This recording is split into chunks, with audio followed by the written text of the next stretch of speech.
시청자 여러분 안녕하세요. 매주 금요일 밤을 함께하는 글로벌 빅샷 박나윤입니다. 누구보다 넓은 시야와 날카로운 집중 분석을 통해 여러분의 성공 투자를 책임질 글로벌 투자 전략가 최성민 대표님과 함께합니다. 대표님 안녕하세요. 네, 최성민의 빅샷의 최성민입니다. 아우 반갑습니다. 네. 저희가 또 이렇게 한 주 만에 뵙는데 먼저 시장 분위기부터 살펴보겠습니다. 미국 증시를 보면 이 연방정부 예산안의 하원 통과로 좀 셧다운 종료 기대감은 있었지만 오히려 좀 메모리 가격 급등 이슈가 부각되면서 테크조 쪽에서는 자금 이탈이 나타나는 모습이었는데 미국 증시 분위기는 좀 어떻게 바라보셨을까요? 사실은 미국 증시에 대해서 굳이 그렇게 관심을 둘 필요가 없을 것 같습니다. 그런가요? 예, 저도 뭐 큰 관심은 요새 없고요. 예. 물론 우리가 엔비디아가 뭐 오픈 AI에 뭐 이만큼을 투자한다. 그러면 그 1,000억 불인데 네. 예, 제가 이제 표현을 이만큼이라고 그랬던 건 숫자를 정하는 것은 뭐 별로 좋아하지가 않아서요. 그 다음에 숫자가 또 바뀌면 어떨까요? 그래서 이만큼 투자한다가 그랬다가 조금 덜 투자한다고 그랬다가 덜 투자한다고 그랬다가 또 많이 투자한다고 그랬다가 그리고 오픈 AI는 생각해 보니까 너네 GPU는 추론이 조금 별론 것 같아.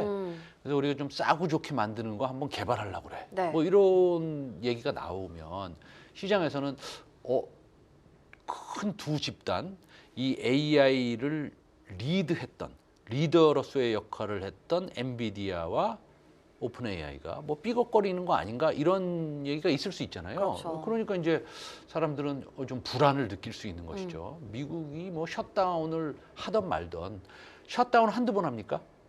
예, 셧다운 매번 셧다운 하는 것이고 우리가 뭐 미국 정치를 뭐 셧다운 하는 것까지 보면서 지금 우리가 투자할 것은 지금은 아닌 것 같다. 예, 그래서 셧다운 관심 없고 차라리 오픈 AI와 엔비디아의 관계가 어떻게 되는 것이냐 네. 이거에 더 관심이 많습니다. 예. 알겠습니다. 미국 증시보다는 그래도 좀 국내 증시 쪽을 조금 더 집중해서 보자라는 이야기인 것 같은데 그럼 이제 시선을 또 국내 증시 쪽으로 돌려보겠습니다. 사실 지금 국내 증시 하면 미국과 일본 또 유럽 대비해서 압도적으로 아주 높은 상승률을 기록하면서 글로벌 증시 안에서도 주도 국가로 좀 자리 잡은 모습인데 이런 상승 기류 앞으로도 좀 지속될 수 있을지 어떻게 바라보시나요? 뭐 제가 알 수 없습니다. 지속될지 안 지속될지는. 네. 한 가지 어느 정도 알 수 있는 것은 실적은 올라갈 수 있다라는 겁니다.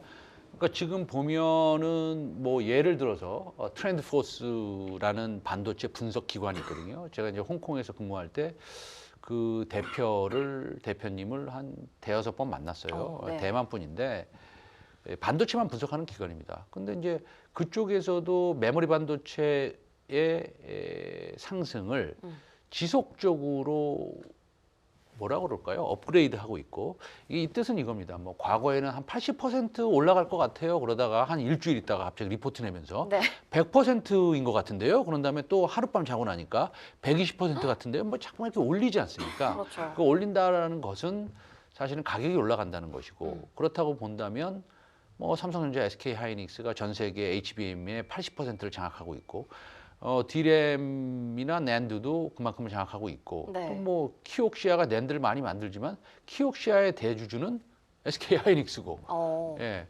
대만의 나냐는 DDR3, 4 하는 곳이기 때문에 우리나라가 모든 것을 거의 잡고 있다라고 본다면 실적은 계속 올라가고 있는데 제가 왜 실적 얘기를 하냐면 제가 저번에도 말씀드렸다시피 지금 우리나라 증시가 뭐 5,200이라고 치고요. 네. 그럼 2,500에서 5,000이 됐는데 그럼 밸류에이션이 PR 10배에서 20배가 됐느냐? 아니거든요. 지금 보면은 우리가 따져보는 사람들마다 다르지만 여기서 따져본다는 것은 퀀트 애널리스트거든요. 사실은 모든 종목을 갖다가 계량화시켜서 이게 과연 실적이 얼마가 돼서 지금 PR이 얼마인가 하는 것은 전략가, 스트래티지스트 아니면 퀀트 애널리스트가 하는 일인데 네. 그게 그 사람들의 직업과 직장이고 그 사람의 의무인데 증권회사에서 그런 걸 보면은 지금 PER이 9.9배 정도 된다 뭐 이런 얘기도 있습니다. 그러면은 뭡니까? 이게 리레이팅 된 겁니까? 실적 때문에 올라간 겁니까? 실적 때문에 올라간 거거든요. 그래서 지수가 계속 올라간다? 뭐 올라갔으면 좋겠지만 그거는 제가 미래를 점칠 수는 없지만 실적이 올라간다? 그거는 맞는 것 같습니다. 그리고 우리나라가 언더밸류 돼 있다, 저평가돼 있다, 그것도 맞는 것 같습니다. 네. 그러면 우리가 주장할 수 있는 것은 예측은 못하지만 주장할 수 있는 것은 JP 모간이나 뭐 이런 글로벌 IB에서 얘기하듯이 우리나라 시장이 코스피가 한 7,500까지 갈 수 있다라는 그런 의견들이 나왔는데 그거에 동의할 수밖에 없다라는 말씀을 드리는 거죠. 네. 알겠습니다. 확실하게 또 실적이 올라가는 국면에 와 있다 이야기해 주셨습니다. 저희가 또 지난 시간에도 이야기를 했지만 이번에도 정책 이슈를 하나 짚어보겠습니다. 민주당이 좀 이른바 자사주 소각을 포함한 3차 상법 개정안 처리 방침을 밝히면서 시장에 관심도 쏠리고 있는 모습인데 만약에 또 이 3차 상법 개정안이 실제로 좀 통과가 된다면 증시 전반에 어떤 변화가 좀 불러일으킬 수 있을까요? 이 상법 개정안은요. 뭐 5일 날 처리할 거다 안 할 거다를 떠나서 네. 과연 우리나라가 외국 투자자 선진국에 있는 자산운용사 뭐 예를 들자면 뭐 캐피털 웰링턴부터 시작해서 피델리티 뭐 아니면 그 유명한 헤지 펀드들 이런 아주 주요 투자자들의 투자자로부터 어떤 시각으로 우리나라가 보이는가가 중요하지 않습니까? 그렇죠. 그러면 우리나라를 봤을 때 예를 들어서 K-팝은 너무 훌륭하다 이렇게 보고 우리나라에 사실은 뭐 밤에 돌아다니는데 전혀 문제가 없지 않습니까? 그래서 굉장히 안전한 나라다 이렇게 보는 것도 있지만 네. 그러면은 그런 거 다 빼고 우리나라의 불고기 갈비 다 빼고요. 음식 얘기하지 마시고 금융시장만 한번 봐주세요. 라고 물어본다면 네. 그분들이 뭐라 그럴까요? 전혀 선진국으로 보고 있지 않을 겁니다. 그거는 제가 잘 아는 게 저도 네. 해외에서 런던, 뉴욕, 홍콩에서 한 20년 근무하면서 그 사람들이랑 얘기를 많이 했고 지금도 많은 얘기를 나누고 있는데 전혀 그렇게 보지 않습니다. 그러면 왜일까요? 그렇게 보게끔 하려면 네. 어떻게 해야 되느냐? 그럼 우리나라 증시가 선진화돼야 되죠. 여기서 이제 선진화라는 게 참 애매하긴 합니다. 사실은 선진화가 도대체 뭐냐? 꼭 선진국에 있는 금융시장에 너네들이 다 맞느냐? 뭐 틀릴 수도 있죠. 그렇지만 그 사람들이 그런 시각을 가지고 있으니까 그거를 따라하는 게 맞는 것이고 우리도 뭐 국회에서 뭐 토론을 하거나 청문회나 뭐 이런 것들 할 때 뭐 독일의 옛날에 헌법을 갖다가 뭐 얘기하고 유럽의 헌법, 미국의 법 같은 거를 갖다 가져오면서 얘기를 하잖아요. 그렇죠. 예, 그러면서 그 선진국들은 이렇게 하고 있으니까 우리도 이렇게 해야 된다. 어. 아니면은 뭐 의료 관계라든지 뭐 이런 것도 다 그렇게 얘기합니다. 그러면 금융도 마찬가지거든요. 금융도 그런 법안들을 가져다가 사실은 약간 말씀드리기가 좀 애매하지만 베끼는 것도 나쁘진 않다고 봅니다. 그럼 뭐 어떻게 해야 되느냐? 일단은 주주가 회사의 주인이 되게끔 하려면 네. 사실은 주주의 이익이 되는 법률이나 아니면 회사 내 정책들이 있어야 되는데 그런 것들이 선진화돼 있지 않기 때문에 이런 상법 개정안들이 나오는 거거든요. 그럼 3차 상법 개정안이 뭡니까 도대체? 여기서 뭐 자사주를 의무 소각해야 된다. 이 세상에 그런 게 어디 있어요? 의무 소각이. 그러나 여태까지 그러지 않았기 때문에 이렇게 나온다라고 볼 수도 있잖아요. 네. 그래서 어쨌든 자사주 의무 소각 같은 것들이 나오면 좀 여러 가지 또 부작용도 있을 거예요. 그러나 어쨌든 긍정적인 측면을 보고 투자하는 사람들한테는 좋죠. 주식수가 줄어들면 EPS가 늘어나고 그렇죠. EPS가 늘어나면 주가가 올라가고 뭐 이건 너무나 당연한 얘기니까. 그러나 지난 20년을 보면 우리가 애플부터 시작해서요, 네. 인텔, 뭐 이런 오래된 회사들 있잖아요, 코카콜라, 뭐부터 시작해서 이런 회사들은 매년 자사주를 사서 소각을 했습니다. 오. 예, 그거는 사실이에요. 예, 그거를 부인할 수는 없습니다. 근데 이제 여기서 우리나라는 시기상조다라고 하는 분들이 또 계실 거예요. 네. 그러면은 언제 되는 건데요? 또 20년 있다 또 해요? 우리나라는 선진국이고 금융시장도 선진국으로 좀 만들어 주셨으면 좋겠다라는 네. 좀 개인적인 소망은 있습니다. 알겠습니다. 이번 또 3차 상법 개정안이 통과가 된다면 어찌됐든 증권시장에선 긍정적인 영향을 미칠 것이다라고 이야기해 주셨습니다.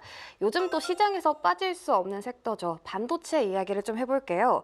지난 3일 중국의 YMTC의 우한 신공장 가동 시점이 조금 앞당겨질 수 있다는 소식이 전해지면서 한국과 대만 그리고 일본의 낸드 관련주들이 동시에 좀 급락하는 모습이 나왔었는데 그럼 이런 하락세가 좀 앞으로도 계속 지속이 될까요? 어떻게 바라보시나요?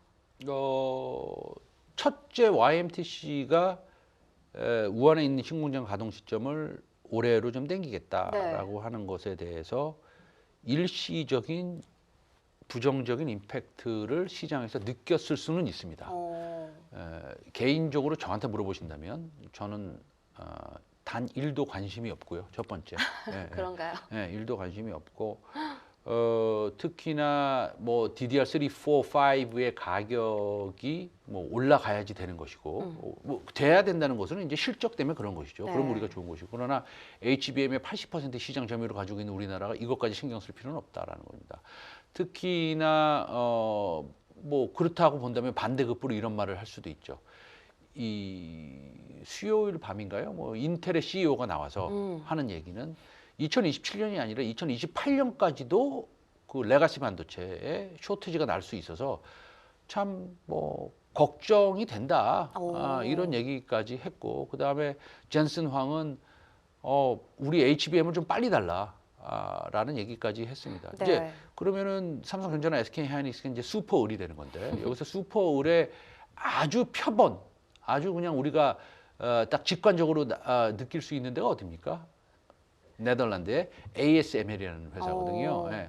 어쨌든 간에 그런 회사처럼 우리가 삼성전자도 됩니다. 삼성전자 실적 제가 한번 보면 알겠습니다. 이 그래프 한번 나오고 있는데 네. 지금 나오네요. 보면은 물론 이 밑에 있는 애플, 구글부터 메타에서 이런 것들은 전부 엔비디아는 2026년 실적이고 맨 위에 삼성전자는 2027년 실적이긴 하지만 네. 어쨌든 1등으로 돼 있습니다. 그렇네요. 이런 것들을 우리가 평생 볼 수 있습니까? 저는 너무너무 가슴이 웅장해지는 지금 순간이고 영광스러운 순간입니다. 우리나라 회사가 전 네. 세계 영업이익 1등을 지금 할 수도 있다. 어. 뭐 5등 안에만 들어도 됩니다. 근데 1등을 할 수도 있다라는 것인데 만약에 삼성전자가 미국 회사처럼 S&P 500의 현재의 평균 PER이 뭐 매일 바뀌니까 그런데 한 26배라고 하죠. 뭐 그렇게 틀리지 않을 겁니다. 그러면 삼성전자가 그렇게 받는다면 네. 뭐 시가총액이 수천조가 돼야겠죠, 그렇죠? 뭐 주가가 한 30만 원 돼야 됩니다. 적어도. 그렇죠. 적어도 그렇습니다. 그렇기 때문에 지금 YMTC 우한 신공장이 문제가 되는 것이 아니라 네.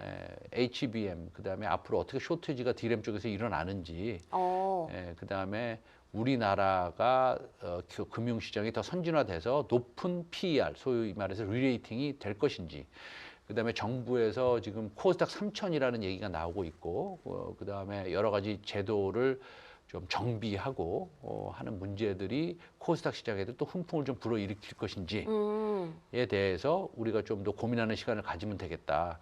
알겠습니다. 그래도 이 여파로 삼성전자와 SK하이닉스 같은 경우엔 단기적으로 좀 주가 조정을 받기도 했잖아요. 그럼에도 불구하고 계속해서 실적은 좀 개선되는 모습이고 여전히 긍정적인 전망이 나오고 있는데 그렇다면 삼성전자와 SK하이닉스의 상승세 어디까지 좀 갈 수 있을 거라고 생각을 하시나요? 그거는 저는 모르겠는데요. 2027년도에 이 실적이 계속 올라가고 있잖아요. 실적 추정치가 계속 올라가고 있으니까 둘이 합해서 뭐 한 2027년도에 한 500조 정도 한다면 한다면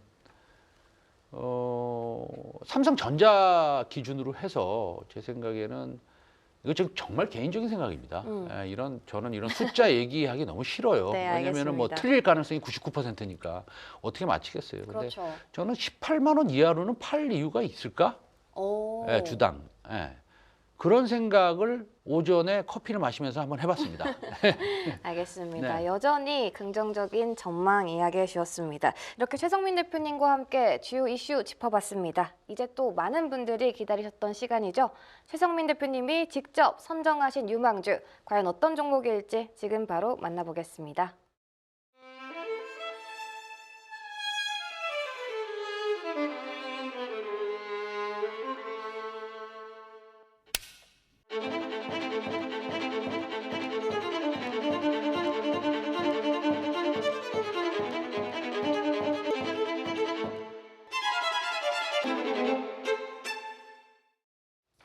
네.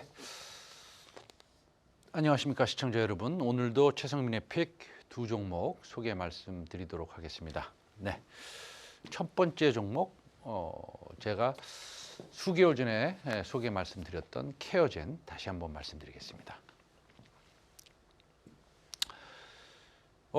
왜 제가 이런 코스닥 150 지수, 그 다음에 ETF, 이런 문구를 여기다 적어 놓았을까요? 왜 케어젠에 대해서 펀더멘탈과 스토리, 그 다음에 성장성에 대해서 말씀을 처음부터 드리지 않고 왜 이 표를 갖다 놨을까요?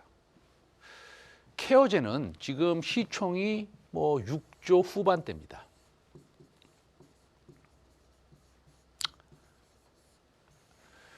그리고 지금은 많은 새로운 투자자들이 신규 계좌를 열고 있고, 그다음에 간접적인 투자, ETF를 통한 투자 또는 펀드를 통한 투자가 많이 일어나고 있는, 소위 말해서 수동적인 형태의 투자를 하는 간접적인 투자 시장입니다. 그것을 우리는 패시브 시장이라고 합니다. 이 패시브의 흐름과 전혀 어울리지 않는 그런 상황에 놓인 회사가 지금은 케어젠입니다.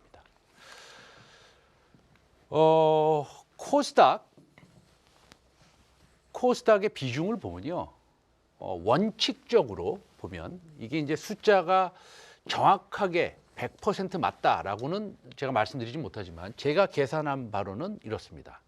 코스닥 150 지수의 약 3%의 비중을 차지해야 되는 것이 케어젠인데, 왜냐하면 다시 말씀드리면 시총이 6조 후반대라고 말씀드리지 않았습니까? 지금 현재는 약 0.7%의 비중을 차지하고 있습니다. 어떤 특정한 브랜드를 말씀드려서 죄송하지만 타이거 코스닥 150 바이오테크 ETF 중에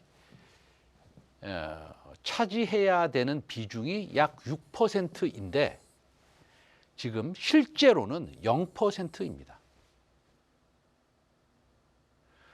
그리고 대표 바이오 ETF를 찾아보면 케어젠은 이미 포함도 되어 있지 않습니다. 이것은 무엇을 뜻합니까? 이것은 앞으로 코스닥 바이오 ETF에 케어젠이 포함되어야 되는 것이고, 그 다음에 또 대표 바이오 ETF에 포함되어야 되는 것이고, 그 다음에 코스닥 150 지수의 비중이 0.7%에서 3%로 늘어나야 된다는 것입니다. 그렇지만 숫자가 지금 괴리가 있습니다. 그렇다고 본다면 이런 ETF나 지수에 원칙적인 비중이 포함이 된다면 기관으로부터의 엄청난 수급이 예상될 수 있다라는 것입니다. 그렇다고 해서 우리가 회사를 스토리, 성장성을 무시할 수는 없습니다. 물론 수급이 굉장히 중요하긴 합니다만, 이 코글루타이드가 미국에 허가를 받고 여러분들이 잘 아시는 아마존에 지금 판매를 시작한 지가 한 일주일이 넘은 것 같습니다. 그래서 현재 굉장히 잘 팔리고 있고요. 이 코글루타이드는 사실은 여러분들이 잘 아시는 마운자로, 그 다음에 위고비와 비슷한 성분의 약인데요. 여기서 약이라는 말을 취소하겠습니다. 이것은 건강보조식품인데 12kg를 감소하고 체지방도 감소하고 그 다음에 내장지방도 감소되는 그런 건강보조식품입니다. 그래서 지금 아마존에서 사실은 불티나게 팔리고 있습니다. 케어젠은 또 바이오 회사이죠. 당연히 바이오 회사인데 CGP5라는 황반변성 눈에 문제가 있는 거죠. 이걸 사실은요, 표준 치료제가 있습니다. 아일리아라고. 이것은 빅파마에서 나온 주사제인데요. 이게 사실은 완전 소실률이 60%인데 이번에 회사에서 발표한 망막내 완전 소실률이 83%로 지금 현재 빅파마의 바이오 의약품보다도 월등한 효과를 보이고 있습니다.